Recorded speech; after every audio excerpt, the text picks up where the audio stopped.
والصلاة والسلام على من لا نبي بعده وعلى آله وأصحابه ومن اتبع هداه إلى يوم القيامة أما بعد اللهم إنا نسألك علما نافعا ورزقا طيبا وعملا متقبلا اللهم علمنا ما ينفعنا وانفعنا بما علمتنا وزدنا علما اللهم أصلح لنا إلهنا شأننا كله ولا تكلنا إلى أنفسنا طرفة عين اللهم إنا نعوذ بك من علم لا ينفع ومن قلب لا يخشع ومن نفس لا تشبع ومن دعوة لا يستجاب لها.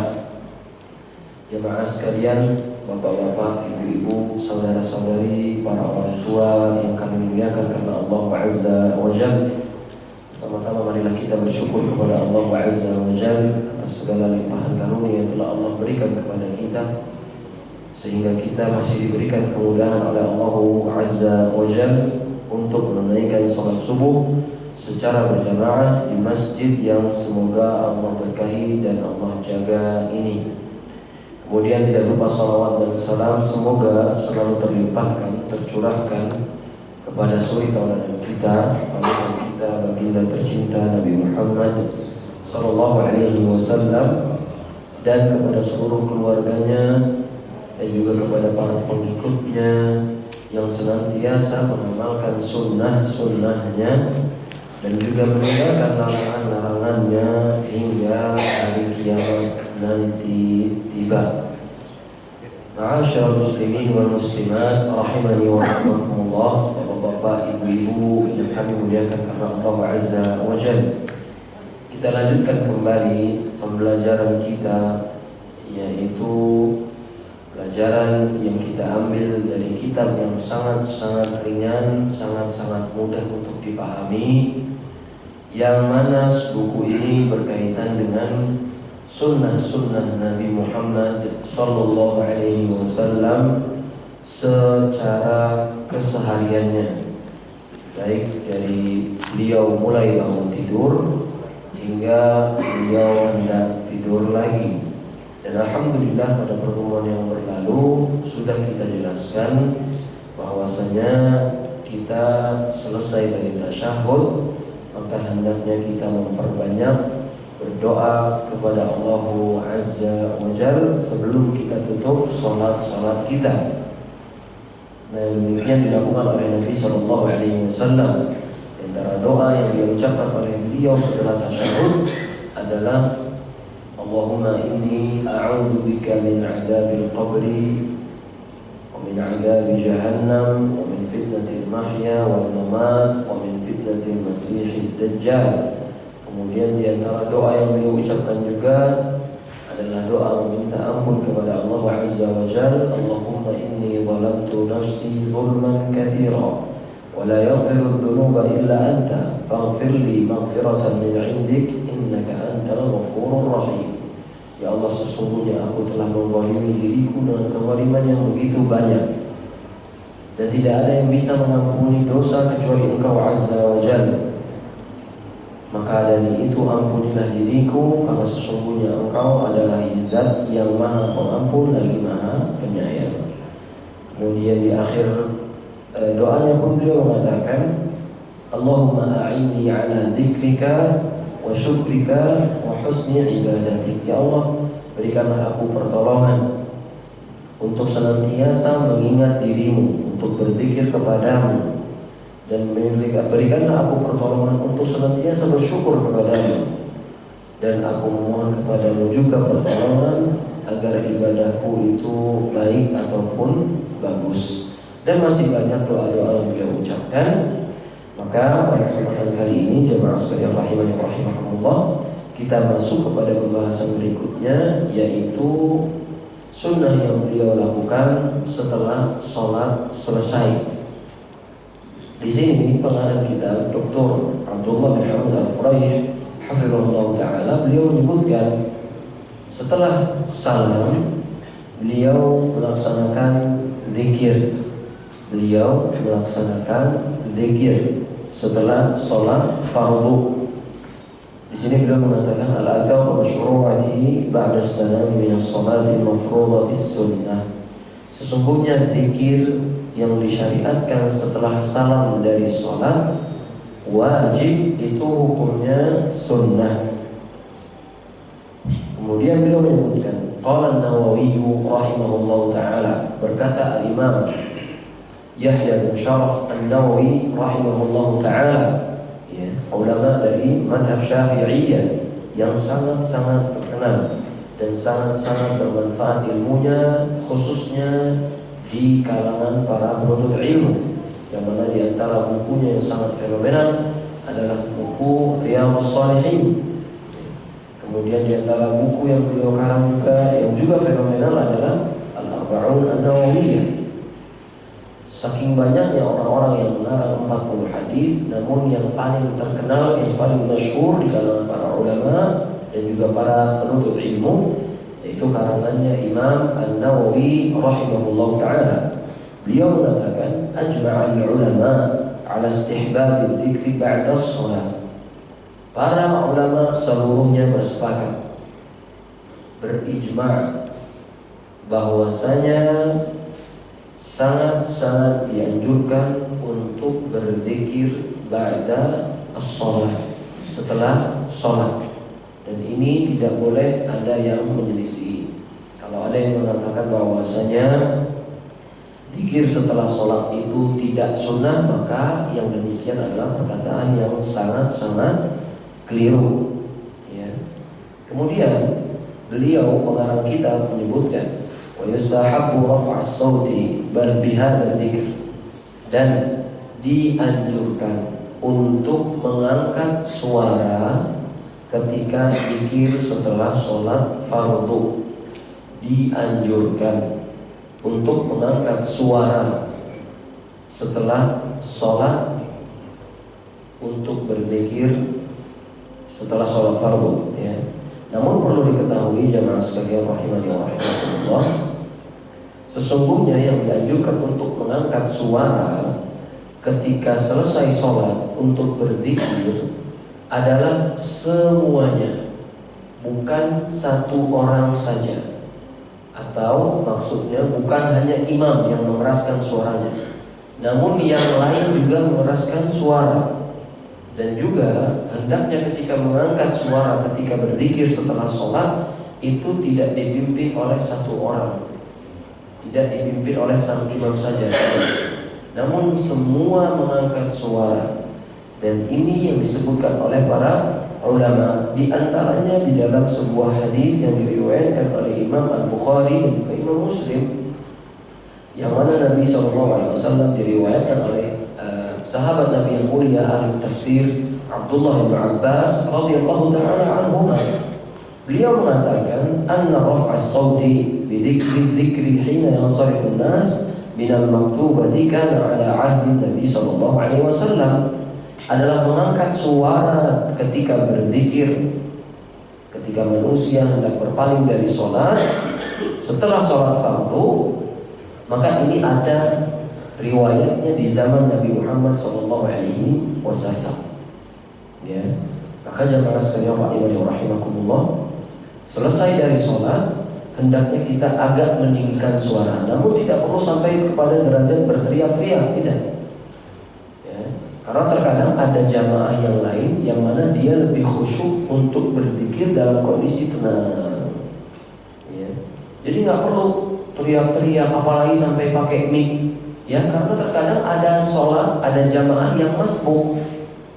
Ketika seseorang mengangkat suaranya terlalu tinggi ataupun beramai-ramai, kemudian di belakangnya ada orang yang sholat, hingga akhirnya dapat menyebabkan orang yang tadi masbuk sholatnya itu tidak khusyuk sholatnya, ya. Betapa banyak di antara kita terkadang kita masbuk, ya. Namun kita dapati beberapa masjid itu mengeraskan suara setelah sholat, dan akhirnya kita sholat pun tidak khusyuk. Kita tidak mengetahui apa yang sedang kita baca, ya. Maka disinilah para ulama menegaskan bahwasanya mengangkat suara itu dibolehkan, namun batasannya harus dalam kondisi yang wajar, bukan yang dipaksakan harus meninggikan dan seterusnya, enggak. Ya. Ini diantara antara sunnah yang diajarkan oleh Nabi Muhammad dan juga para sahabatnya radhiyallahu taala anhu. Dan ketahuilah jamaah sekalian rahimani wa rahimakumullah, zikir adalah ibadah yang sangat-sangat mulia. Zikir adalah ibadah yang sangat-sangat mulia. Karena Allah Subhanahu wa taala mengatakan di dalam firman-Nya, "Fadhkuruni adzkurkum washkuruli wa la takfurun." Berzikirlah kalian kepadaku, mengingatlah kalian kepadaku, maka niscaya aku akan mengingat dirimu. Dan janganlah engkau kufur ataupun bersyukurlah kepadaku, dan jangan kalian berbuat kekufuran. Ya, maka sejatinya ketika kita berzikir harus kita tanamkan di dalam jiwa-jiwa kita bahwasanya zikir ini adalah ibadah. Zikir adalah ibadah. Dan ketahuilah jemaah sekalian bahwasanya yang namanya ibadah tidak akan pernah diterima oleh Allah Azza wa Jalla selagi belum terdapat di dalamnya dua perkara. Ya, yang sudah seringkali kita sampaikan juga, yaitu suatu ibadah tidak akan diterima oleh Allah Azza wa Jalla selagi belum terkumpul di dalamnya dua perkara. Yang pertama adalah ikhlas lillahi ta'ala. Hendaknya ibadah tersebut murni dilakukan karena Allah Azza wa Jalla, bukan karena hendak mendapatkan pujian, sanjungan, jabatan, dan lain-lainnya di dalam bentuk embel-embel atau tendensi duniawi. Ya. Adapun yang kedua di antara kewajiban atau rukun yang harus ditunaikan apabila seseorang ingin diterima ibadahnya oleh Allah adalah dengan ittiba'un Nabi sallallahu alaihi wasallam. Hendaknya mengikuti apa yang diajarkan oleh Nabi sallallahu alaihi wasallam. Ya. Adapun dalil yang menyebutkan bahwasanya seorang itu beribadah harus ikhlas adalah firman Allah Subhanahu wa taala di dalam surat Al-Bayyinah, ya, yang mana Allah mengatakan, "Wa ma umiru illa liya'budullaha mukhlishina lahud-din." Dan tidaklah mereka diperintahkan untuk beribadah melainkan hanya untuk kepada Allah Azza wa Jalla. Ya. Adapun dalil yang menyebutkan kita harus mengikuti sunnah Nabi di dalam beribadah adalah firman Allah di surat Al-Kahfi ayat yang paling terakhir. Ya. Tatkala Allah Subhanahu wa taala mengatakan, "Man kana yarju liqa'a rabbih falyamal 'amalan shalihan." Barang siapa yang menginginkan untuk melihat wajah Allah Azza wa Jalla di hari kiamat nanti, falyamal 'amalan shalihan, maka hendaklah dia beramal dengan amalan yang saleh. Disebutkan oleh para ulama, di antaranya Sufyan Ats-Tsauri rahimahullahu taala, beliau menyebutkan sesungguhnya suatu amalan harus ditunaikan dalam kondisi ikhlas dan benar. Maksudnya benar adalah sesuai dengan ajaran Nabi sallallahu alaihi wasallam. Kalau hanya bermodalkan ikhlas namun tidak mengikuti sunnah Nabi, maka amalan ini tidak akan diterima. Kalau hanya bermodal mengikuti Nabi namun tidak ikhlas, maka juga tidak akan diterima. Maka amalan yang paling sahih adalah akhlasuhu wa aswabuhu, yang paling ikhlas dan yang paling sesuai dengan sunnah Nabi Muhammad sallallahu alaihi wasallam. Maka perhatikan sebelum kita beribadah, hendaknya kita tanya dulu kepada diri kita, dan kita harus jujur terhadap diri kita. Apakah amalan yang saya lakukan ini itu sudah ikhlas? Kemudian berikutnya kita periksa apakah amalan saya ini ada dalilnya dari Nabi Muhammad sallallahu alaihi wasallam. Dengan demikian yakinlah bahwasanya amalan yang kita lakukan pasti akan diterima. Namun apabila tidak ada salah satu di antara perkara yang telah kami sebutkan, maka yakinlah bahwasanya amalan tersebut pasti akan ditolak. Pasti akan ditolak. Jamaah sekalian rahimakumullah, adapun zikir-zikir yang disyariatkan dan tercantum di dalam riwayat yang disebutkan oleh para ulama muhadditsin, yaitu yang pertama yang harus dilakukan bagi seorang hamba tatkala selesai dari sholat wajib, yaitu sholat subuh, zuhur, asar, maghrib, isya, adalah yang pertama yastaghfirullah ta'ala salatan. hendaknya dia meminta ampun, beristighfar kepada Allah sebanyak 3 kali. Ya. Tsumma yaqul, kemudian hendaknya dia mengatakan, Allahumma antas salam wa minkas salam, tabarakta ya dzal jalali wal ikram. Ya. Jadi yang pertama kali jamaah sekalian, selesai kita dari sholat, Assalamualaikum warahmatullah, Assalamualaikum warahmatullah, langsung kita mengucapkan apa? Istighfar, meminta ampun kepada Allah. Kenapa demikian?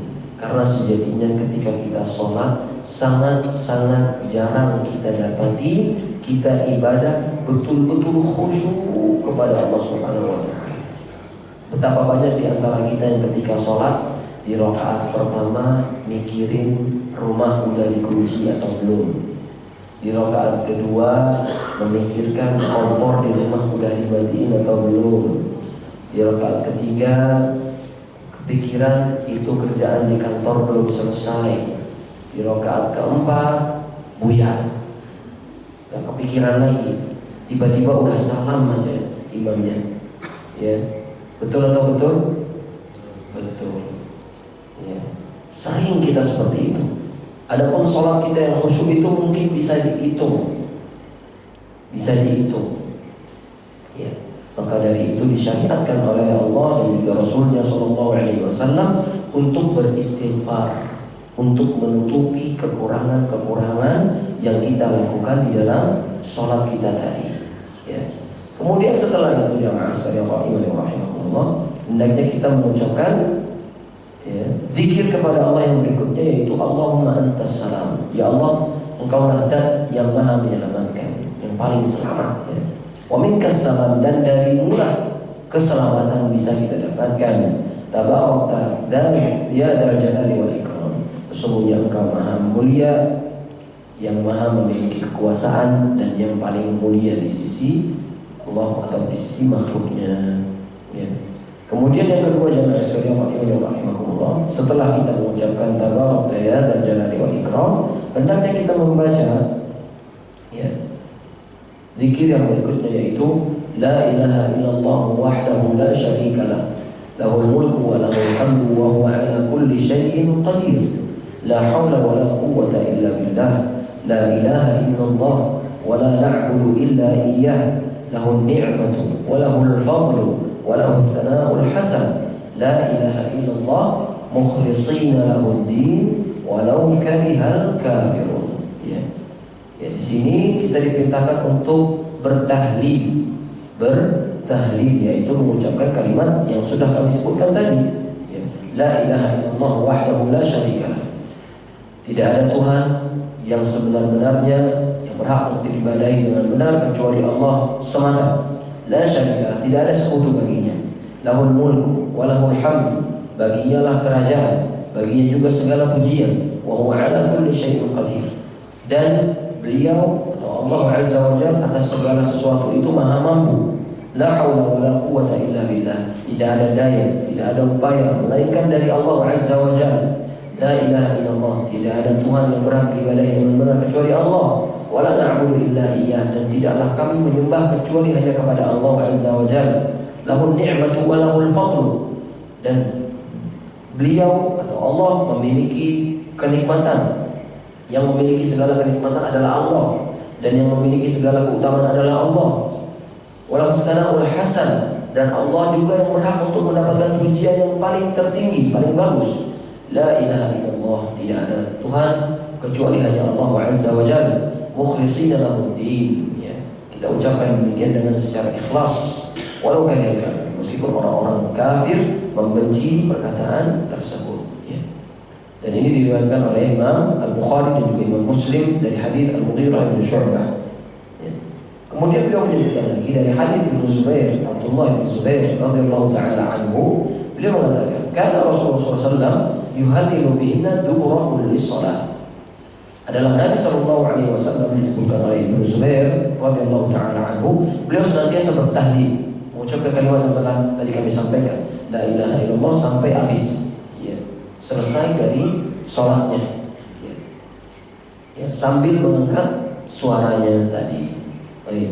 Adapun yang ketiga jemaah sekalian rahimakumullah, ya, zikir yang berikutnya, la ilaha illallah wahdahu la syarika lah, lahul mulku wa lahul hamdu wa huwa ala kulli syai'in qadir. Allahumma la mani'a lima a'taita wa la mu'tiya lima mana'ta wa la yanfa'u dzal jaddi minkal jaddu. Ya. Adapun yang pertama tadi tidak memakai Allahumma la mani'a. Adapun yang berikutnya adalah memakai kalimat la Allahumma la mani'a. Ya Allah, sesungguhnya tidak ada yang dapat menghalangi pemberian lima a'taita, terhadap apa yang engkau bisa untuk berikan, wala mu'tiya lima mana'ta, dan tidak ada yang bisa memberi kecuali apabila engkau halangi, kecuali apabila engkau halangi. Wala yanfa'u dzal jaddi minkal jaddu, dan tidak ada kekuasaan yang paling tinggi melainkan dari engkau azza wa jalla yang maha tinggi keagungannya. Ya. Maka jamaah sekalian rahimahumullah, perhatikan bahwasanya setelah sholat itu kita mengucapkan apa? Istighfar. Kemudian setelah istighfar apa? Allahumma antas salam minkas salam tabarakta ya dzal jalali wal ikram. Kemudian mengucapkan la ilaha illallah wahdahu la syarika lah, lahul mulku wa lahul hamdu wa huwa ala kulli syai'in qadir. La haula wa la quwwata illa billah. La ilaha illallah wa la na'budu illa iyyah.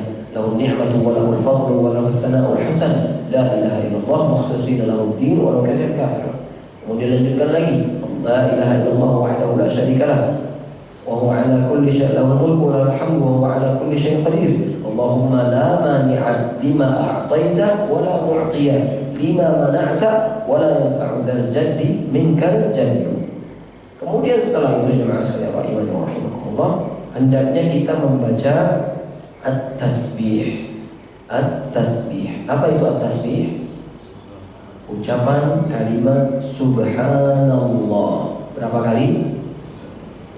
Berbeda-beda riwayatnya. Ada yang mengatakan subhanallah walhamdulillah wa la ilaha illallah Allahu akbar. Ini dihitung 1 sampai 33 kali. Ada juga yang mengatakan dipisah-pisah.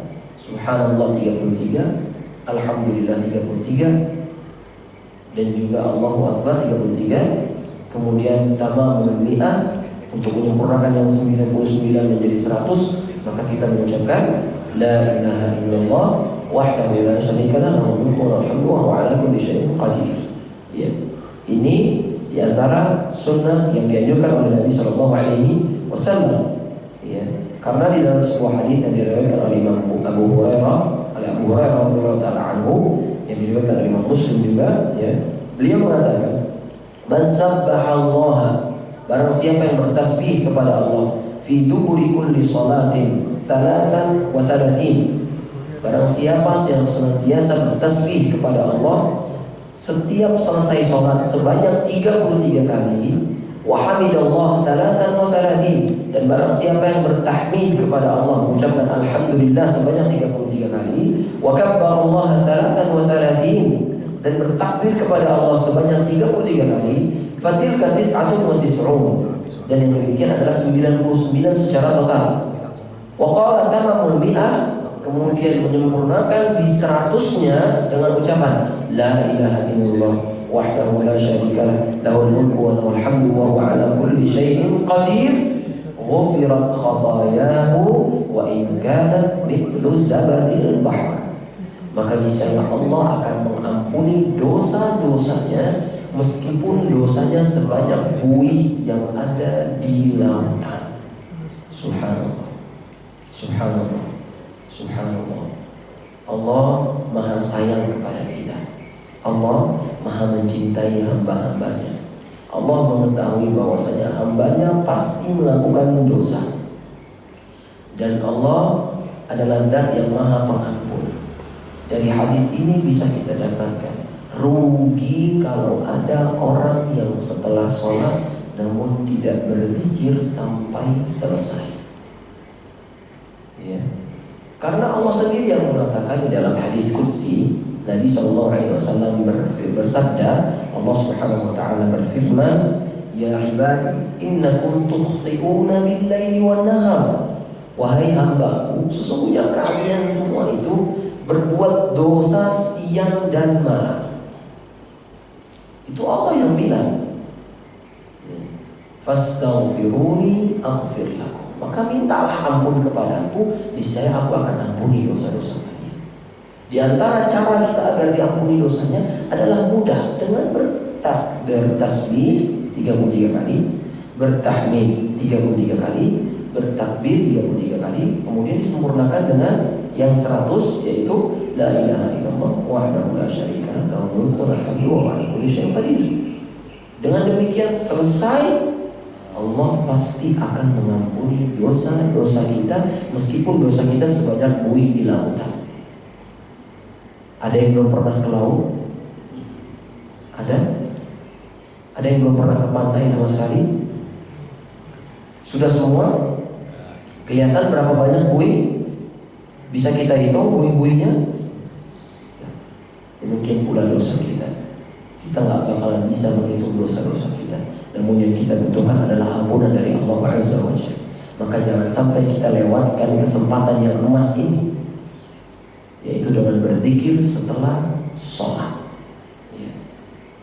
Maka jamaah sekalian rahimani wa rahimakumullah, ya, hendaknya kita bertakbir, bertahmid, bertasbih, bertahlil setiap selesai sholat.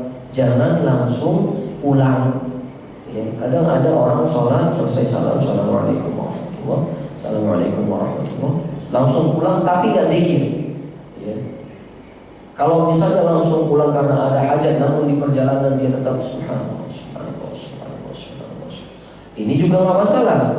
Namun kadang ada orang yang selesai sholat assalamualaikum, assalamualaikum, langsung keluar, lupa, langsung main HP, tek tek tek tek tek tek tek tek.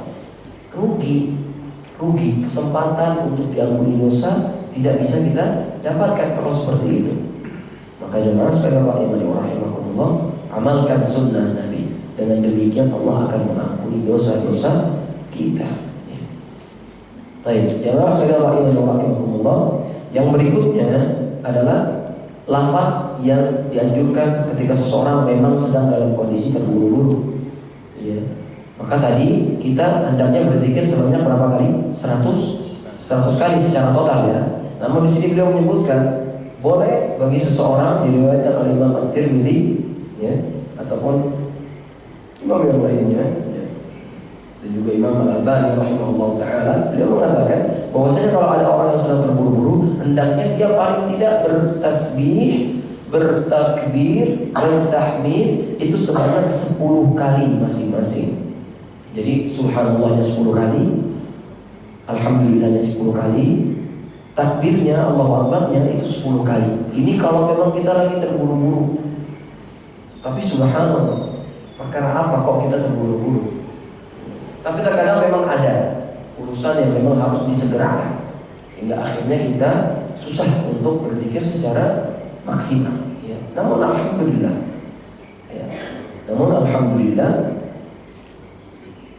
kita diberikan kemudahan oleh Allah Azza wa Jalla untuk mengingat Allah Subhanahu wa taala. Baik. Kemudian di sini menyebutkan wasunnatu an yakuna tasbihu bil asabi'i. Beliau menyebutkan, dan termasuk di antara sunnah adalah kita bertasbih, bertahmid, bertahlil, bertakbir itu dengan menggunakan jari jemari. Menggunakan jari jemari. Langsung jari jemari kita gunakan untuk bertasbih, bertahmid, bertakbir, bertahlil, ya. Lima rawahu Ahmad wa Tirmidzi. Dikarenakan hadis dari Imam Ahmad dan juga Imam Tirmidzi mengatakan Nabi SAW bersabda, "Sabbihna wa qidna bil asabi'i." Bertasbihlah kalian dan hitunglah tasbih kalian tersebut dengan jari jemari kalian. Fa innahunna mas'ulatun mustanqaqatun yaumil qiyamah. Karena sesungguhnya jari jemari kalian akan ditanya nanti di hari kiamat. Ya. Maka yang paling bagus kita bertasbih, bertahmid, bertakbir, bertahlil itu menggunakan apa? Subhanallah, subhanallah. Jari jemari, luas jari jemari. Ya. Ustaz, bagaimana kalau menggunakan tasbih elektronik ataupun tasbih yang di ya seperti itulah, yang biji-biji kecil-kecil? Tidak masalah. Namun ketahuilah yang paling afdal, dan ini dilakukan oleh Nabi SAW, yaitu beliau berzikir dengan menggunakan jari jemarinya secara langsung. Beliau tidak menggunakan bebatuan, tasbih ataupun tasbih digital dan lain sebagainya. Namun kalau memang diperlukan tidak masalah. Terkadang ada orang yang lupa, ya, tak tahu ini sampai mana ini batasannya. Maka ini hanya sekedar wasilah, dan jangan sampai kita menganggap ketika kita bertasbih dengan alat itu lebih baik daripada dengan menggunakan tangan secara langsung. Terkadang ada orang yang meyakini bahwasanya dengan bertasbih menggunakan alat itu lebih afdol, padahal kenyataannya tidak demikian. Sampai-sampai seringkali ya, ada ya, kalau antum ziarah ke Saudi ataupun ke negeri-negeri Jazirah Arab, itu mereka mengatakan ini tasbih dari perahunya Nabi Nuh, dibuat dari kayunya Nabi Nuh. Ini dari mana datangnya? Dari mana? Ente bisa berdalil seperti itu bagaimana? Lihat bagaimana liciknya orang berdagang menggunakan agama. Ya. Ini tasbih pakai ini lebih afdal. Kenapa? Karena tasbihnya terbuat dari bahteranya Nabi Nuh. La haula wala quwwata illa billah. Tidak boleh demikian. Ya. Maka silahkan jamaah untuk bertasbih dengan apapun itu. Namun ingat, wa khairul hadi hadi Muhammad sallallahu alaihi wasallam. Sebaik-baik petunjuknya siapa? Nabi Muhammad sallallahu alaihi wasallam. Dan beliau bertasbih, bertahmid, bertakbir, bertahlil menggunakan apa? Jari jemarinya secara langsung, tidak menggunakan bantuan alat. Ya. Allah Ta'ala a'lam bis-shawab. Maka jemaah sekalian rahimani wa rahimakumullah, hendaknya kita perhatikan sunnah-sunnah Nabi SAW. Setelah kita bertasbih, bertahmid, bertakbir, bertahlil, hendaknya kita membaca ayat kursi. Ada yang belum hafal ayat kursi? Ada yang belum hafal ayat kursi, Pak? Belum terlambat, dihafalkan ayat kursi. Karena ayat kursi ini luar biasa, ya, sangat-sangat bermanfaat untuk kita semua.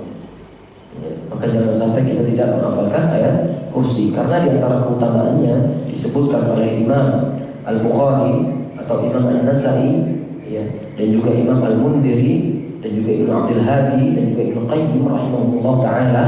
Beliau menyebutkan ada hadis yang dibawakan oleh Abu Umamah radhiyallahu taala anhu. Beliau bersabda atau beliau berkata bahwasanya Rasulullah SAW pernah bersabda, "Man qara'a ayatal kursi dubura kulli salatin maktubatin lam yamna'hu min dukhulil jannah illa al-maut." Barang siapa yang membaca ayat kursi selesai dari sholat wajib, maka tidak ada yang dapat menghalangi dirinya untuk masuk ke dalam surga kecuali kematian. Ya. Selagi seseorang membaca ayat kursi selesai sholat, maka tidak ada yang menghalangi dirinya untuk masuk ke dalam surga kecuali kematian. Berarti orang yang baca ayat kursi selesai sholat itu dijamin masuk surga Allah Azza wa Jalla. Luar biasa. Bermodalkan kita mengucapkan ayat kursi, kita akan mendapatkan jaminan dari Nabi SAW untuk masuk ke dalam surga. Dan ingat, ketika Nabi SAW bersabda, beliau tidak mengucapkan sesuatu dari hawa nafsunya. Beliau senantiasa mengucapkan sesuatu melainkan dari wahyu yang Allah turunkan kepadanya, beliau sampaikan kepada umatnya.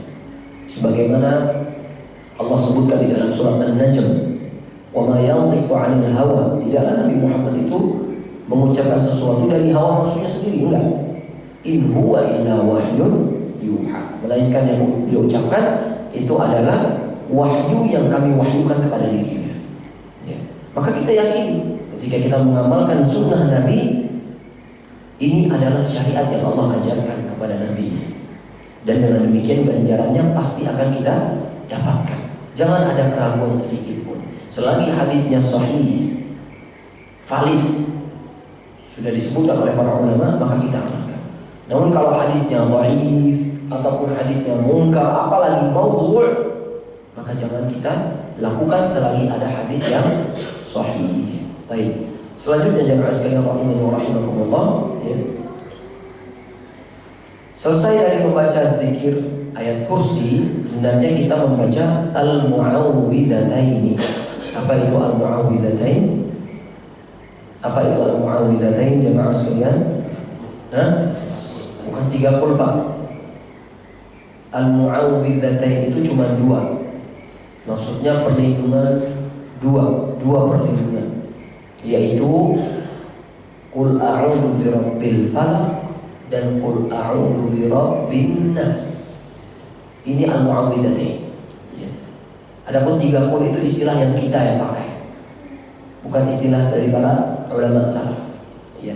Namun setelah ini ada yang menyebutkan bahwasanya hendaknya kita membaca al-ikhlas juga,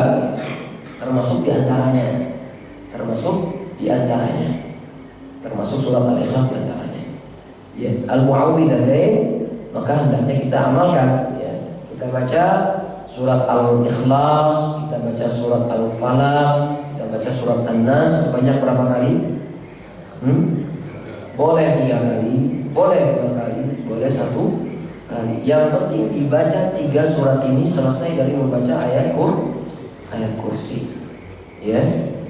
Di hadis yang diwakilkan oleh Uqbah bin Amir radhiyallahu taala anhu, bahwasanya beliau mengatakan, "Amarani Rasulullah sallallahu alaihi wasallam an aqra'a bil mu'awwidzat dubura kulli shalah." Adalah Nabi senantiasa memerintahkan kepadaku untuk membaca al-mu'awwidzat, yaitu surah Al-Falaq, An-Nas, dan diantaranya juga surah Al-Ikhlas disebutkan oleh para ulama setiap selesai dari sholat. Ya. Maka kita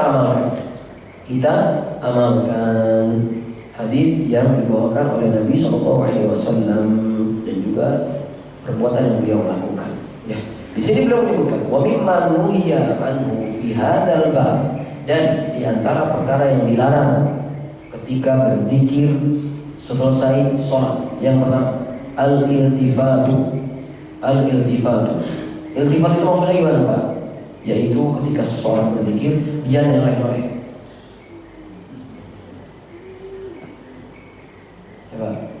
Ini tidak boleh dilakukan, karena secara tidak langsung yang seperti ini tuh meniru, tasyabuh kepada orang-orang Budi Pak ya, insyaallah. Ya, mereka di mana? Tembok ratapannya seperti begini mereka. Maka jangan kita tiru. Baik. Kemudian waraful basar ila sama. Kemudian yang diantara dilarang ketika kita berzikir itu jangan kita mengangkat pandangan ke arah langit. Nggak boleh. Ya. Ketika zikir jangan mengangkat pandangan ke arah langit. Tidak boleh juga. Kemudian dia menyebutkan wal qita'a al-manhi anhu. Kemudian ketika zikir itu duduk ya, ataupun ketika sholat duduknya duduk iqta'a. Duduk iqta'a itu adalah ketika seseorang meletakkan bokongnya di lantai secara langsung, kemudian kaki kiri dan kaki kanannya berada di samping pinggulnya tadi. Ya. Kebanyakan laki-laki jarang yang bisa seperti itu. Namun perempuan banyak yang bisa melakukan seperti ini, duduk seperti ini. Dan duduk seperti ini duduk yang terlarang. Duduk yang terlarang, duduk iq'a namanya, yaitu meletakkan pinggul atau bokong di atas lantai secara langsung. Kemudian meletakkan kedua kaki di kiri dan kanan pinggul. Ya. Bisa terbayang insyaallah? Kebayang insyaallah. Ya, nggak perlu dicontohin. Dan juga anak nggak bisa contohin. Ya, berikutnya waftirashul dzira'aini fi sujud. Kemudian kita melebarkan kedua ketika sujud. Maksudnya ketika sholat berjamaah jangan direnggangkan. Kenapa? Karena bisa mengganggu jamaah yang ada di kiri dan kanan kita. Namun ketika kita sholat sendiri memang sunnahnya demikian, melebarkan. Karena Nabi diriwayatkan ketika mereka sujud, ketika beliau sujud SAW itu terlihat kedua ketiaknya. Ya, ini dikatakan para sahabat. Wal ba'su bi ayyi syai'. Wal 'abatsu bi ayyi syai'. Maksudnya wal 'abath, maksudnya melakukan perbuatan yang tidak ada manfaatnya. Contoh main anjing, gini-gini jenggot lagi sholat, terus main kumis, ataupun garuk-garuk yang padahal gak gatel, ataupun sibuk benerin peci, benerin sarung lagi sholat. Pokoknya perkara-perkara yang tidak ada manfaatnya di dalam sholat maka tidak boleh untuk dilakukan. Wa wad'ul yad fi khasirah was-salatu wa huwa yudafi'ul akhbathan. Dan kemudian meletakkan tangan ketika sholat di pinggul, ya seperti ini sholatnya, ini nggak boleh. Kemudian menahan hajat, entah itu kebelet BAB ataupun kebelet BAK di dalam sholat, ini juga terlarang, ya, dibenci. Wassalatu bihadratit ta'am, dan juga sholat padahal dalam kondisi makanan sudah tersaji, ya. Sholat dalam kondisi makanan sudah tersaji. Kalau makanan sudah siap untuk disantap lagi anget-angetnya, makan dulu atau sholat dulu? Makan dulu, Pak, Bu, ya. Supaya apa? Supaya ketika sholat tidak terpecah pikirannya ke makanan yang sudah tersaji tadi. Maka tidak masalah untuk masbuk. Namun perlu ditimbang mana yang lebih maslahat, mana yang lebih mudarat, ya. Jangan Ustaz, afwan Ustaz, mana gak ikut sholat berjamaah Ustaz, tadi istri enak banget masak nasi goreng. Tidak seperti itu juga. Jangan mengikuti hawa nafsu. Kalau memang makanan sudah tersaji, maka kita habiskan, kita makan dulu secukupnya saja. Jangan sampai bablas kelewatan sholatnya, rugi kita. Ya, cicip aja, cicip. Yang penting udah ngerasain, ya, supaya nggak kepikiran ketika sholat. Tapi kalau kiranya masih masak, masih prepare dan sebagainya, sholat aja dulu. Sholat aja lebih dahulu. Baik. Wassalatu amamahu wa amamahu ma yulhihi 'ani sholatihi. Sholat di depannya ada perkara yang dapat melalaikan dirinya. Contohnya apa? Mainan dan lain seterusnya. Jadi akhirnya nggak fokus. Orang sholat, misal orang sholat di depan TV, TV-nya nyala, ya, TV-nya nyala, otomatis secara tidak langsung dia bakal nengok-nengok, lihat lagi. Nah, ini nggak boleh. Hendaknya ketika kita sholat kita perhatikan di mana kita sholat dan bagaimana kita sholat. Baik, ini kayak nonton bola, lagi sholat di depan ada bola, apalagi serunya babak kedua. Oh, luar biasa. Indonesia yang main, udah susah bakal fokus. Nah, ini nggak boleh, ya. Kemudian wassalatu karena qalil murad, dan sholat seperti paruhnya lam. Maksudnya gimana? Matok-matok aja, cepet sholatnya cepetan, ya. Wa burukil sujudi ka burukil ba'id, dan kita ketika sujud menderum seperti menderumnya unta. Dan ini bermacam-macam dan sudah kita bahas kemarin, ya. Wal kalamu fi sholat, dan berbicara ketika sholat ini juga tidak boleh. Wa musabaqatul imam, dan mendahului imam juga tidak boleh. Wa kaftus thiyabi wasya'r, kemudian memain-mainkan baju dan juga rambut, ya, entah itu jenggot, entah itu kumis, entah itu rambut dan lain sebagainya. Ini nggak boleh, ya. Kemudian sunnah yang paling terakhir adalah selesai seseorang berzikir, hendaknya dia berzikir dari atau tidak beranjak dari tempat duduknya setelah sholat subuh sampai syuruk. Seperti ini. Ini sunnah Nabi SAW. Kenapa demikian? Karena pahalanya sangat besar. Kata Nabi SAW diriwayatkan oleh sahabat Nabi Jabir bin Samurah, beliau mengatakan radhiyallahu ta'ala anhu, anna Nabi SAW kana idza shalla al-fajr jalasa fi musallahu hatta tatlu'a asy-syamsu hasan. Adalah Nabi SAW kebiasaannya itu beliau selesai sholat subuh itu beliau sudah biasa duduk sampai matahari betul-betul terbit. Ya, maksudnya waktu syuruk, ya, matahari udah kelihatan, ya. Kemudian diriwayatkan Imam Muslim juga, beliau menyebutkan, aku tatudarisu Nabi SAW, ya. Beliau mengatakan dari Samak bin Harb, beliau bertanya kepada Jabir bin Samurah, apakah engkau dulu semasa hidup bersama Nabi SAW itu senantiasa duduk bersama Nabi? Naam, beliau berkata, naam katsiran, iya banyak. Karena la yaqumu min shalahu alladhi yusalli fihi subh. Dan beliau itu nggak pernah sebanyak atau nggak pernah melakukan yang namanya beranjak dari sholat subuhnya di tempat duduknya ketika sholat subuh, kecuali setelah matahari terbit baru beliau pindah, ya. Awil ghada hatta tatlu'a asy-syams, fa idza tala'at asy-syamsu qama, dan apabila matahari sudah terbit, sudah kelihatan, beliau berdiri. Wa kanu yatahaddatsun fa ya'khuduna fi amril jahiliyah fa yadhakuna wa yatabassam. Kemudian setelah itu, setelah selesai beliau duduk di masjid, berzikir sampai matahari terbit, baru beliau beranjak dari tempat duduknya dan baru beliau berbicara, ngobrol-ngobrol ya tentang perkara-perkara di masa jahiliyah, nostalgia ya, dan beliau tertawa dan juga tersenyum di dalamnya ya. Jadi selagi belum syuruk jangan ngobrol, manfaatkan waktu untuk berzikir, baca Quran, perbanyak istighfar dan lain seterusnya ya. Selesai sholat syuruk baru ngobrol-ngobrol, baru serah bahas tentang apa, dan ini yang dilakukan oleh Nabi Muhammad Sallallahu Alaihi Wasallam. Allah Taala a'lam bishawab. Ini adalah sunnah yang disampaikan oleh beliau hafizahullah taala tentang zikir setelah sholat. Insyaallah pada pertemuan berikutnya kita akan membahas tentang zikir pagi dan petang. Zikir pagi dan petang insyaallah taala. Semoga bermanfaat apa yang kami ucapkan, apa yang kami sampaikan. Semoga bisa dipahami dengan baik. Apabila ada kelebihan maka itu datangnya dari Allah Azza wa Jalla, ataupun kebaikan itu datangnya dari Allah Azza wa Jalla. Dan apabila ada kekurangan maka sejatinya itu dari kejahilan kami sendiri dan dari syaitan yang rajim. Dan kami memohon ampun kepada Allah atas apa yang telah kami ucapkan. Kurang lebihnya kami mohon maaf. Allah Ta'ala a'lam bis-shawab. Kita kembalikan kepada Al-Ustaz. Baik hadirin yang dirahmati Allah Subhanahu wa taala, demikianlah kesempatan pagi hari ini. Dan selanjutnya sesi tanya jawab, silakan dibuka tanya jawab. Bagian kanan, bagian kiri, sebelah belakang, silakan. Ya, silakan. Ayo. Assalamualaikum warahmatullahi wabarakatuh. Selamat bertanya Ustaz. Kalau menunggu suruk itu, apakah kita tidak boleh beranjak dari tempat duduk kita sejak kita sholat subuh? Karena kadang-kadang kan kita mau ke belakang ya, kita tinggal itu apakah pahala menunggu suruk sampai pahala naik haji dan umroh itu hilang gitu.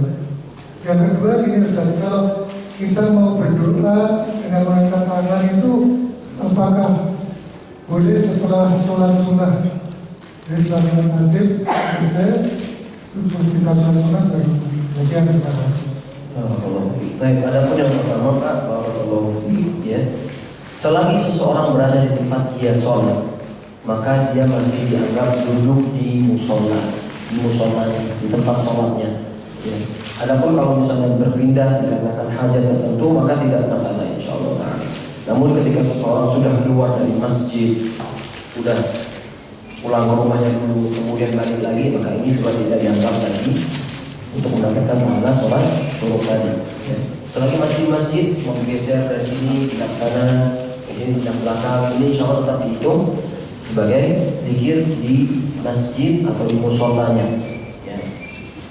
Maka tetap kita tunaikan apa yang beliau ajarkan. Kemudian yang kedua, apakah boleh mengangkat tangan ketika berdoa selesai sholat sunnah? Maka di antara adab berdoa adalah dengan kita mengangkat tangan. Meskipun kalau kita tidak mengangkat tangan, namun kita berdoa pun juga tidak masalah insyaallah taala. Ya.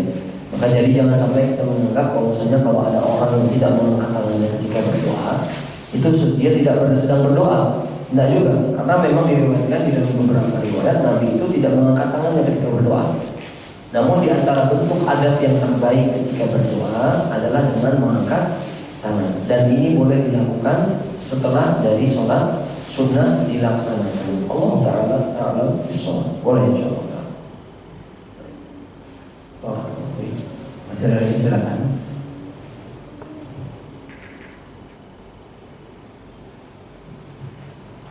Assalamualaikum warahmatullahi wabarakatuh. Izin Ustaz. Ada beberapa pertanyaan mungkin ada 3 atau 4. Tentang zikir setelah Ustaz tadi kan pasti dasar Ustaz tadi. Bolehkah dengan tangan kiri dan kanan? Katanya 10 besar ini. Yang kedua, sebagian saudara kita itu sedang mencoba itu pembacaan Al-Qasas dan 3 ayat tadi itu dibaca ayat terakhir. Yang ketiga, saat sujud, mohon maaf mungkin kepada saya belum tahu ini, merenggangkan siku itu berat untuk akal atau ikhlas semacam apa? Baik, barakallahu fiik. Pertanyaannya banyak, Pak. Apa tadi yang pertama, Pak? Zikir ya kanan sama. Oh, zikir kanan kiri memang ada riwayat yang menyebutkan demikian. Namun wallahu a'lam, ya hendaknya kita berzikir dengan tangan kanan saja.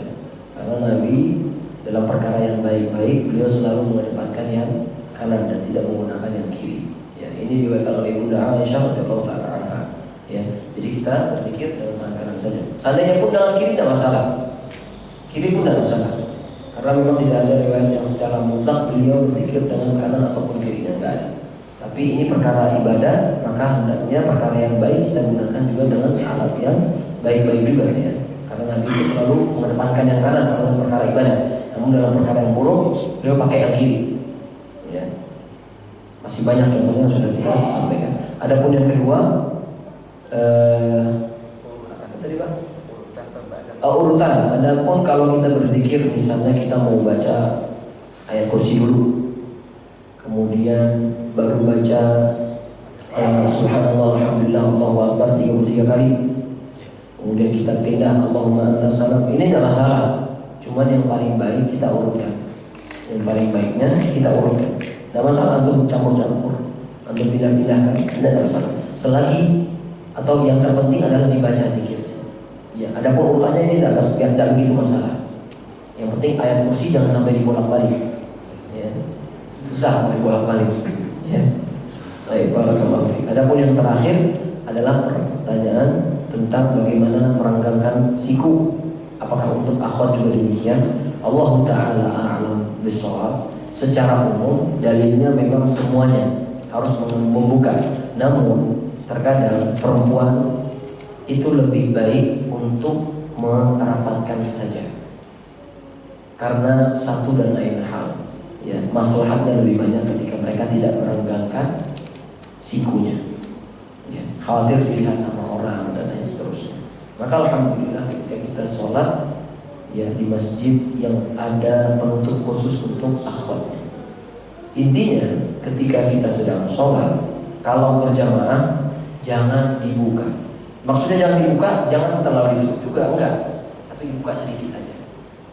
Yang penting jangan sampai terkena kepala tetangga kita. Namun ketika sholat berjamaah silahkan dibuka. Ya, silahkan dibuka. Dan untuk perempuan boleh dibuka, boleh juga ditutup. Boleh juga ditutup. Ya. Jadi dua-duanya diperbolehkan. Namun melihat maslahat dan kondisi juga. Terkadang misal kita sholat di rest area, yang mana di rest area itu antara masjid laki-laki, masjid perempuan nggak ada pembatas, nggak ada penutupnya, maka jangan dibuka. Takut ada kelihatan tersingkap dari belakang dan lain sebagainya. Allahu a'lam bishawab. Baik, Ustaz. Apa Bang dulu ya? Silakan. Assalamualaikum Ustaz. Waalaikumsalam warahmatullahi Ustaz, bolehkah kita sholat bacaannya dalam hati gitu? Jadi nggak diucapkan dengan mulut kemana gitu ya. Jadi apa namanya ya kalau bacaannya dalam hati semua. Kedua tadi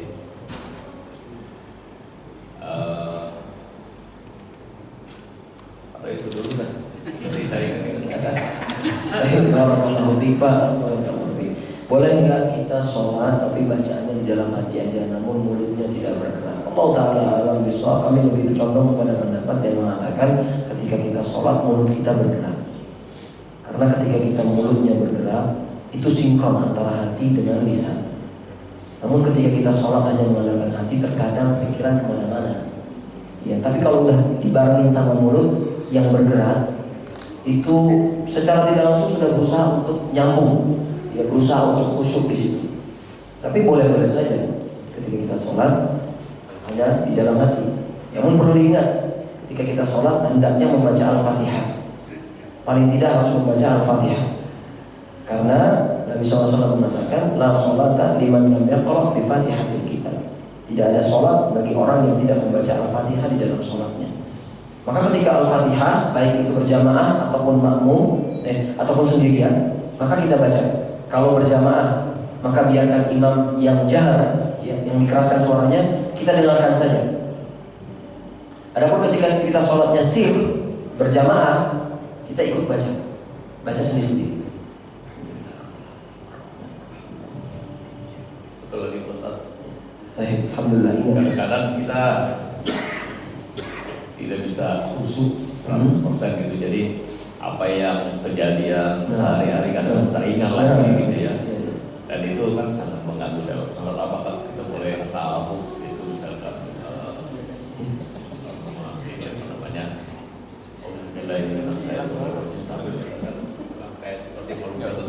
Iya, boleh, betul Pak, itu ada riwayatnya. Kalau memang ada gangguan yang betul-betul sudah memberatkan hati, sudah membuat kita tidak khusyuk, dan ini gangguannya datang oleh syaitan, maka kita dianjurkan untuk at-tafl sebanyak tiga kali, meludah ke arah kiri sebanyak 3 kali, tapi jangan ke arah punggungnya, tapi ke arah kantong kita ini, sambil mengucapkan ta'awun ya. Itu tidak masalah insya Allah. Tapi jangan dari temannya, ini bahaya. Kalau selesainya sholat lagi. Ya, boleh insya Allah ta'ala. Allahu a'lam bishawab. Baik, satu lagi pertanyaan dari Pak Rafiq, silakan. Assalamualaikum warahmatullahi wabarakatuh. Assalamualaikum. Pertanyaannya, kalau misalnya kita lupa dikit, terus sampai berapa lama kita boleh dikir istighfar? Itu masih misalnya ada sesuatu yang kita kelupaan gitu. Nah itu yang pertama. Yang kedua, untuk apabila kita jamak itu dikirnya sekali atau di kosor, itu apakah sunnah juga atau gimana untuk dikirnya? Kalau kita lupa ya, selagi masih di tempat sholat, di tempat kita menunaikan sholat, maka kita masih diperintahkan untuk membaca zikir. Tapi kalau sudah berpaling dari tempat sholat, misal dari sini sholat subuh selesai, habis itu pulang ke rumah, apakah boleh zikir dari rumah? Allah Ta'ala alam bishawab ya. Yang namanya zikir yang mafruḍah itu harus selesai sholat. Adapun kalau udah dari rumah berarti pergerakannya sudah berubah. Udah bukan habis sholat lagi, tapi habis ngulang sambel, beda cerita ya. Misal udah ngurusin ini dan itu dan sebagainya, maka nggak lagi dianggap sebagai zikir setelah sholat. Ya. Kemudian ketika seseorang menjamak sholatnya, menggabungkan antara dua sholat, zuhur, asar, maghrib, isya, apakah zikirnya setelah sholat zuhur atau setelah sholat asar? Maka Allah Ta'ala alam, kalau jamaknya jamak takdim, jamak yang dimajukan, ya, sholat asar dimajuin di sholat zuhur, maka zikirnya setelah sholat zuhurnya, setelah sholat asarnya, setelah sholat asarnya. Adapun kalau sholat jamak akhir sama, setelah sholat asarnya juga, ya, setelah sholat asarnya juga. Adapun kalau qashar, yang namanya qashar belum tentu dijamak, ya. Dan ketika kita qashar itu syaratnya satu cuma, harus dalam kondisi sedang safar. Adapun jamak kapanpun, misal kita butuh ada hajat tertentu, operasi, ini nggak mungkin kekejar, maka dimajukan waktunya boleh. Atau ketika sedang safar pun boleh juga, ya, safar pun boleh juga. Namun ingat kaidah pentingnya, orang boleh mengqashar sholat kalau dia sedang safar, dan orang boleh menjamak sholatnya kalau memang ada kebutuhan. Selagi ada kebutuhan, maka boleh untuk seseorang menjamak sholatnya. Tapi kalau tidak ada safar, maka tidak boleh untuk seseorang mengqashar sholatnya. Tidak boleh mengqashar sholatnya. Boleh dijamak antara zuhur, asar, tapi sama-sama 4 rakaat, selagi bukan musafir. Tapi kalau safar, boleh dijamak, boleh diqashar. Boleh zuhur 2, asar 2. Dan ini berlaku terus demikian sampai kurang lebih 4 hari. Berdasarkan riwayat yang lebih kuat. Allahu a'lam bishawab ya. Baik. Saya dipahami coba ya. Baik, hadirin yang dirahmati Allah Subhanahu wa taala, demikianlah kajian kita pada kesempatan hari ini. Untuk di sesi waktu akhir, silakan Pak Ustaz memberikan kesimpulan dan mengakhiri dengan doa. Baik, barakallahu fiikum. Maka kesimpulannya adalah hendaknya kita ketika sudah mempelajari ilmu yang kita dapatkan, hendaknya kita amalkan ilmu yang kita dapatkan. Karena disebutkan oleh para ulama, hadaqal ilmu bil amal, fa in ajab wa illa irtahal. Yang namanya ilmu itu mengundang, menelpon, memanggil kepada perbuatan amalan. Kalau dia diterima, maka dia akan melakukan. Kalau dia ditolak, maka dia akan pergi. Ilmu tersebut akan hilang. Ya. Maka sebanyak apapun ilmu kita, hendaknya kita waspada. Karena setiap ilmu yang kita dapatkan, kalau tidak diamalkan, maka akan menjadi bumerang bagi kita. Wal'iyadzubillah. Maka amalkan sunnah Nabi. Dengan demikian kita akan selamat dari api nerakanya. Khususnya di dalam bab zikir setelah sholat. Kurang lebihnya kami mohon maaf. Kita cukupkan pertemuan kita dengan membaca doa kafaratul majlis. Subhanallah wa bihamdihi asyhadu an la ilaha illa anta astaghfiruka wa atubu ilaik. Assalamualaikum warahmatullahi wabarakatuh. Waalaikumsalam warahmatullahi wabarakatuh. Terima kasih kepada Pak Ustaz, terima kasih kepada jamaah sekalian yang sudah mengikuti acara kegiatan kajian ini. Mudah-mudahan bisa bermanfaat untuk kita semuanya. Saya sebagai pembicara atau pemandu acara mohon maaf apabila ada kesalahan dan kekurangannya. Saya akhiri bila itu. Assalamualaikum warahmatullahi wabarakatuh.